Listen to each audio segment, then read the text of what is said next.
من اهميه التحديث دوت اللي انا ما استنيتش ان الاصدقاء يجوا ويجيبوا الكاميرا ويجيبوا الاضاءه وكل حاجه، انا بصور بالموبايل لان فعلا فعلا والله التحديث ده مهم جدا، هيشقلب الدنيا تماما على ابورك.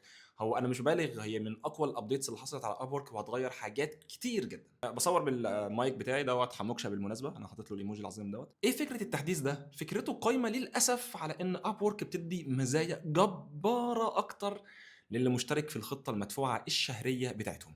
يعني كان في سؤال، لو حطينا بس حموكشه ونسال سؤال، كان في سؤال بيتسال لي: سباعي، هل الاشتراك الشهري بتاع اب ورك اللي ب $20 وبيديني 100 كونكتس يستاهل ولا لا؟ كنت في الاول بقول له: والله يا صديقي، انت بتدفع ال $20 بتاخد مقابلهم ب $15 كونكتس اللي هي 100 كونكتس في الشهر، وبتاخد بعض المزايا التانيه على حسب، يعني شوف انت ال $5 تستاهل المزايا التانيه ولا لا.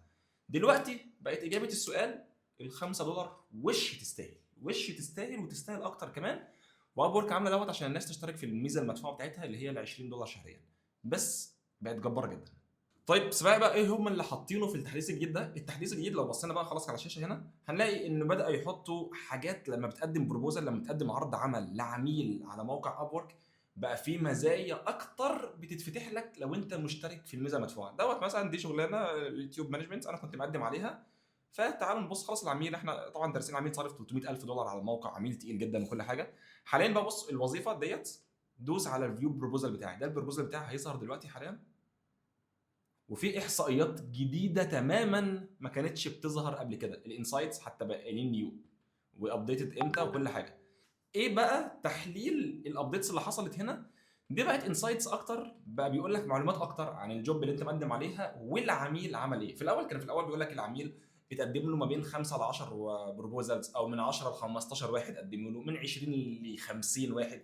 دلوقتي بقى بيتقال لك بدقه كم واحد قدم، وبيفصصهم لك اللي قدموا ازاي. يعني مثلا في 20 وظيفه ان اوبند، في 20 واحد قدم العميل ما فتحش العرض بتاعهم، ما كناش بنعرف المعلومه دي قبل كده. وفي 5 العميل فتح العرض بتاعهم. الخمسه دول الحمد لله منهم انا، هو لسه ما كلمش حد، زيرو مسج. كان في الاول فقط بيقول لك العميل اتقدم له في حدود من كام لكام، وهل هو بيكلم حد وعمل لحد هاير ولا لا.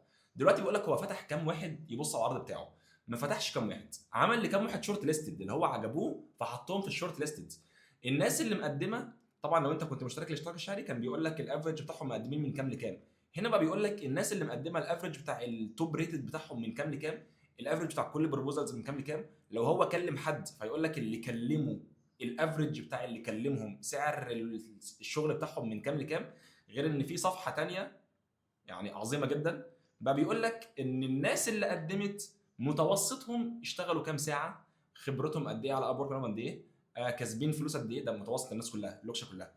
الناس اللي قدمت الجوب سكسس ريت بتاعهم بقى متوسطه كام؟ 100% دوت. يعني دي اشاره واضحه ان خلي بالك يا سباعي، ال 25 واحد اللي هم 20 و5 اللي قدموا كلهم الجي اس اس اللي هو الجوب سكسس ريت اللي هو التقييم بتاعهم على الموقع 100%. فانا كسباعي ابقى عارف اوبا انت داخل منافسه شرسه جدا، والناس منافستهم كده 100% كلهم. وحاجه خطيره جدا بقى بيقول لك التوب بروفايل سكيلز بتاعت الناس اللي قدمت ايه. فانا بيقول لي والله الاورجانيك ترافيك جروس دي موجوده عند 2، اليوتيوب اس اي او، الريليشن شيب بيلدينج، اليوتيوب مونتايزيشن، السيلز فانل. طب ايه خطوره واهميه ده يا سباعي؟ ان هو بيقول لك اديت بروفايل، بيقول لك روح عدل البروفايل بتاعك. عدل البروفايل بتاعك بناء على ايه؟ بناء ان احنا خلي بالك في كي ووردز هنا مصيريه جدا. اورجانيك ترافيك جروث انا سباعي مش حاططها في السكيلز بتاعتي، ومش لاعب عليها في البروفايل بتاعي في الديسكربشن، مش لاعب عليها في التايتل ولا اي حاجه. ودي واضح ان هي حاجه محوريه جدا. فلو انا بقدم على بروبوزلز كتير هبتدي اشوف اوبا ده في ناس بتقدم زيي على نفس الوظيفه، عندها كذا في السكيلز، عندها كذا في كذا، عندها كذا كذا. فنبتدي نجمع احصائيات كتير عنهم. مع الوقت لو انت مقدم مثلا 10 بروبوزلز هيبقى معاك احصائيات كبيره، اللي مقدم كان بيلعب على ايه، والعميل كان بيستلم مين. طب تشوف الناس اللي بتقدم هو فتح كام واحد ولا حاجه. وحاجه تانية بقى خطيره خالص، يعني الاخطر والاخطر، ان هو طبعا عشان الوظيفه دي عدى عليها 6 ساعات، بقى بيقول لك بعد ما تقدم بقى بيتيح لك 6 ساعات، 6 ساعات او لحد ما العميل يقرا البروبوزال بتاعك ايهما اقرب، يعني ايهما هيحصل الاول. لو فتح البروبوزال بتاعك خلاص اتلغت، او هيستنى 6 ساعات. بعد 6 ساعات ما ينفعش تعمل ده. تعمل بقى ايه بقى؟ اللي انت تعدل عرض العمل بتاعك. في الاول كان بيتيح لك فقط اللي انت تعدل سعر الشغل بتاعك، يعني مثلا سعر ساعتي $10، فانا بعد ما قدمت قلت لا والله انا عايز اخليها 15. ينفع تعدي ال 15 ما دام العميل ما كلمكش، عادي ينفع تعمل ده.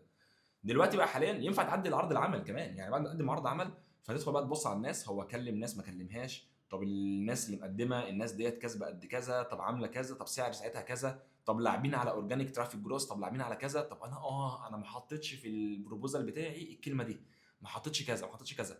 فارجع واعدل الحاجات ديت. الحاجات دي كلها بقى ينفع تعمل دوت دلوقتي حاليا في تحديث جبار. اب وورك حاطاه بكل صراحه كده، بتعلنها بتقول احنا بنبني مزايا قويه جدا للي عندهم ممبرشيب بلان.